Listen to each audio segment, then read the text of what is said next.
کیونکہ جب بھی ہمارے چیلنجز تھے جموں کشمیر میں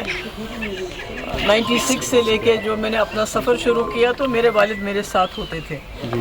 آج میں بہت بڑے بڑے چیلنجز کا میں نہیں پورا جموں کشمیر بہت ہی چیلنجز کو فیس کر رہا ہے. اور ایسے میں جو ہماری سرزمین ہے جس کے اوپر ہمیں فخر ہے, جس کو دنیا میں جنت بے نظیر کہا جاتا ہے, تو آج اسی سرزمین ہمارے تشخص ہماری شناخت کے اوپر خطرناک قسم کے بادل منڈلا رہے ہیں. تو اس کا نیچرلی ایک بہت بڑی ذمہ داری ہے یہ, تو اس لیے میں آئی تھی اور یہاں دعا کی, یہاں فاتح کی. تو امید انشاءاللہ امید تو میرے لوگ ہیں, چاہے وہ ساؤتھ کشمیر کے لوگ ہیں جس وطن کی میں رہنے والی ہوں, چاہے وہ پیر پنچال کے لوگ ہیں جہاں میں نے شاید ہی کوئی گاؤں, کوئی جگہ, کوئی علاقہ وہاں ہو جب وہاں لوگ مصیبت میں تھے, جب وہاں لوگوں کو مارا جاتا تھا, دن دہاڑے قتل کیا جاتا تھا, چاہے وہ ملیٹنٹ تھے, چاہے وہ سرنڈرڈ ملیٹنٹ تھے یا فورسز کے لوگ تھے. تو کوئی جگہ میں نے چھوڑی نہیں جہاں میں نہیں گئی ہوں. اور میں نے کوشش کی ہے جب بھی ہمارے لوگوں کے اوپر تکلیف آئی ہے تو میں نے کوشش کی اپنے حساب سے, کوئی میں بہت طاقتور انسان نہیں ہوں پر اپنے حساب سے میں نے کوشش کی کہ میں ان کے ظلموں کے خلاف آواز اٹھاؤں. جیسے کہ آپ کو معلوم ہے کہ جو ہمارے ٹرائبل لوگ ہیں جس میں ہمارے گجر, پہاڑی اور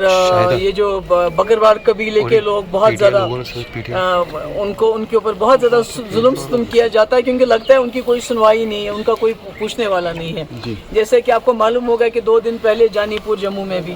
ایک حادثہ ہوا جہاں ایک ٹرائبل بچی کے ساتھ زیادتی کرنے کی کوشش کی کچھ گنڈوں نے, اور اس کے بعد جب اس کو بچانے کے لیے اس کی گھر کے ماں گئی اور بھی کوئی لیڈی چلی گئی تو ان کو اتنا پیٹا کہ ہسپتال میں وہ اس وقت داخل ہوئی ہیں. اور پولیس نے ایف آئی آر درج کرنے کے بجائے وہ کاؤنٹر ایف آئی آر دینا چاہتے ہیں. تو میں سمجھتی ہوں یہ ساری مشکلات, یہ سارے جو ظلم ہے اس کے خلاف میں نے وقتاً فوقتاً